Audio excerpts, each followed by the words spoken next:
2022 में एडवोकेट हमारा नंबरिंग देखी है, वो केसेस रिलेटेड टू प्रॉपर्टी में है और कितनी तलाक़ें हुई हैं। पाकिस्तान जो है वो क्राइम रेशो या उधर जहाँ पे जो क्राइम इंडेक्स रहा है उसके लिहाज से पाकिस्तान 87 नंबर पे है। इसकी क्राइम इंडेक्स जो है वो 42.0 पे रही है इस साल की। बाकी अगर हम फैमिली केसेस की बात करते हैं तो ये आपके पास तकरीबन 5400 के करीब आए हैं, लेकिन पुलिस अपना रोल प्ले कर रही है। लेकिन एक चीज़ उनमें अभी भी लैक करती है, वो है क्या कहते हैं उनकी एजुकेशन। यहाँ पे जो 302 के केसेस रजिस्टर हुए या ट्रायल उनका चला वो तकरीबन राउंड अबाउट 172 थे। या उस पर इन्वेस्टिगेशन करते हैं। अब इन्वेस्टिगेशन वाला बंदे को लॉ नोइंग होना चाहिए।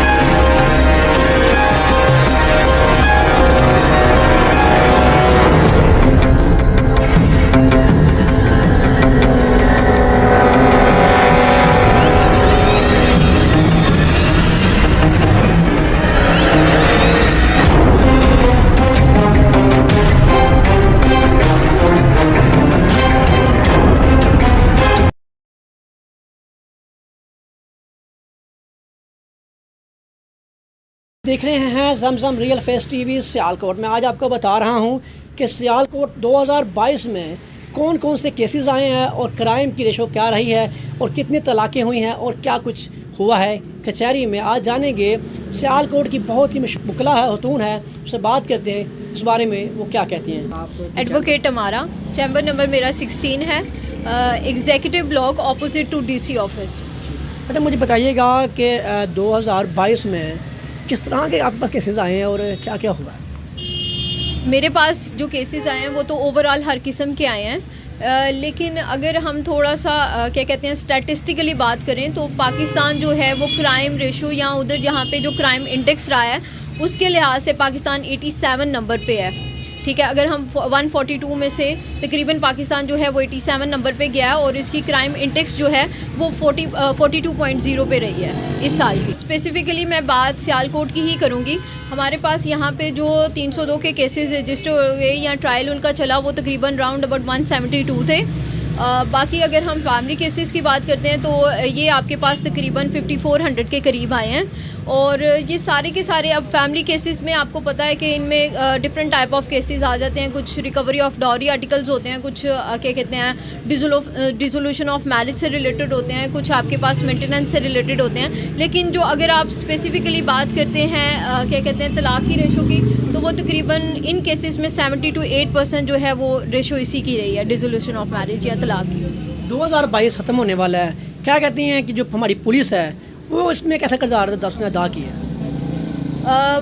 पुलिस अपना ठीक है, मैं ज़्यादा उन पे क्रिटिकल नहीं होना चाह रही हूँ, लेकिन पुलिस अपना रोल प्ले कर रही है। लेकिन एक चीज़ उनमें अभी भी लैक करती है, वो है क्या कहते हैं उनकी एजुकेशन। हमारे पास प्रॉपर जो पुलिस है उसकी डिवीज़न होनी चाहिए। फॉर एग्ज़ाम्पल एक पुलिस आपके पास सिर्फ ऐसी होनी चाहिए जिसका काम वॉच एंड वार्ड होना चाहिए कि भाई जितनी भी क्राइम्स हैं उनको देखे।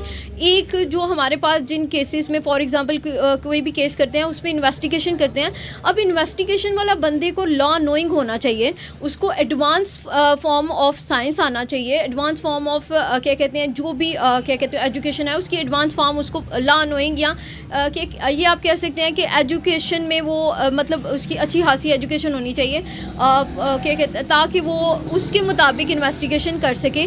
अब यहाँ पे जो पुलिस होती है इन्वेस्टिगेशन उनको प्रॉपर पता ही नहीं होता है, यहाँ पे आके उनको प्रॉपर कुछ बोलना नहीं आ रहा होता, ये एक थोड़ा फैक्टर जाता है। तीसरा मेरा फैक्टर ये जाता है कि एक प्रॉपर इनकी एक क्या कहते हैं डिवीज़न होनी चाहिए रिलेटेड टू प्रोसिक्यूशन प्रोसीडिंग से, ठीक है, ताकि वो प्रॉपर उसको देख सकें, उसमें अपनी क्या कहते हैं रोल प्ले कर सकें। तो ये थोड़ा सा सिस्टमेटिकली ये इनको थोड़ा चेंज होना चाहिए। बाकी अपना काम कर ही रहे हैं वो। करप्शन तो हर जगह है, फिर वो करप्ट हैं भी और कभी कभार ये बहुत ज़्यादा करप्शन भी कर जाते हैं। लाइव कह रही मैडम आप। ये तो एक फैक्टर है ना सिंपल सा कि हमारा पॉलिटिकल सिस्टम ही जब करप्ट है तो फिर एक चेंज चल पड़ती है, ठीक है ना, एक चेंज चल पड़ती है। मैं सबको नहीं कह रही हूँ, बहुत से ऐसे लोग होते हैं, हर शोबे में ऐसे लोग होते हैं जो बड़े ईमानदार होते हैं, लेकिन हर शोबे में वैसे भी होते हैं जो करप्ट होते हैं। तो क्या कहते हैं ये जो नंबरिंग है ये तो फ्लक्चुएट करती रहती है फिर उस लिहाज से। मैडम मुझे बताइएगा 2022 में कौन से ऐसे केसेस हैं तलाक़ के जिसकी आपने सुलह करवाई है।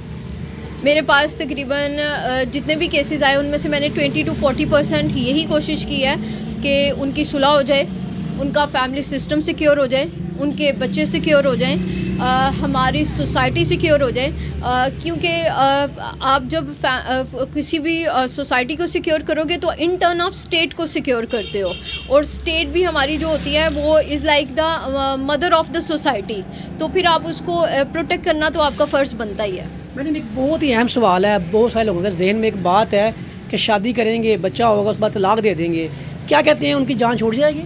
नहीं, ये फिर जान नहीं छूटती है, क्योंकि फिर उसका एक जो बाप होता है उसको मेंटेन तो करना पड़ता है अपनी फैमिली को। वो कहते हैं कि हमें मतलब सज़ा कटेंगे तो हमारा खत्म हो जाएगा काम।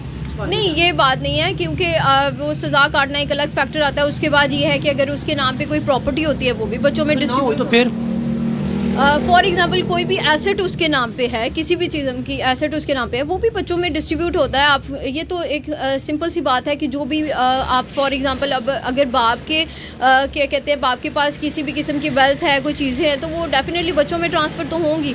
हाँ, लेकिन ये है कि उस सिस्टम के लिए हमें एटलीस्ट ये कोशिश करनी चाहिए कि उसको मेंटेन किया जाना चाहिए, उसकी इम्प्लीमेंटेशन होनी चाहिए।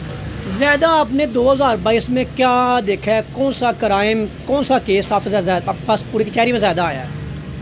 अगर आप ओवरऑल इस सियालकोट कचहरी की बात करते हैं तो सबसे ज़्यादा जो मैंने नंबरिंग देखी है वो केसेस रिलेटेड टू प्रॉपर्टी हुए हैं, और सेकंड नंबर पे फैमिली केसेस हुए हैं सबसे ज़्यादा। तो मुझे लगता है अगर फैमिली सिस्टम आपका स्ट्रॉन्ग हो जाएगा तो हर किस्म की रेशो जो है वो कम हो जाएगी। ठीक है, बहुत से आपने केसेस ऐसे देखे होंगे, मर्डर केसेस होंगे, डिफरेंट टाइप ऑफ केसेस होंगे, वो रीज़न उनका ये होता है कि भाई फैमिली में ये कशीदगी थी, ये मसला था, ये मसला था। तो अगर आप अपना फैमिली सिस्टम सिक्योर कर जाते हैं तो आप बहुत से क्राइम्स को क्या कहते हैं उसको सोसाइटी को क्राइम से बचा सकते हैं। मैडम लास्ट पर आपको सारी आवाम देख रही है, 2023 आ रहा है, क्या मैसेज देंगी आप? मेरा उनसे यही मैसेज है कि अगर आपने अपना फैमिली सिस्टम सिक्योर करना है तो आप थोड़े से टॉलरेंस क्या कहते हैं टॉलरेंस से काम लें, थोड़ा सा पेशेंस होना चाहिए, थोड़ा आप एजुकेटेड भी होने चाहिए। फॉर एग्जांपल ज़्यादा शरह जो होती है वो मतलब अगर आप इलिटरेट पर्सन हैं तो आपको नहीं पता चलता है फैमिली को कैसे मेंटेन करना है, कैसे लेके चलना है, अनएम्प्लॉयमेंट उससे हो जाती है या उससे पॉवर्टी का एक लेवल आ जाता है। तो आपके पास प्रॉपर आप मतलब आप एजुकेटेड नहीं भी हो, फिर भी आप कोशिश करो कि अपनी फैमिली को प्रॉपर करो, अच्छे वे में एक बात करो, अपनी फैमिली को सिक्योर करने की कोशिश करो, क्योंकि अगर आप अपने फैमिली सिस्टम को सिक्योर करोगे तो आप सोसाइटी को करोगे। नाज़रीन, ये थी हमारी आज की स्टोरी के 2022 में किस तरह के केसेस आए हैं और तलाक की क्या शरह रही है और यहाँ पर कौन कौन सा क्राइम 2022 में हुआ है। साथ साथ अपने मेज़बान मेहर अली को दें इजाज़त। Zamzam real face TV, Sialkot.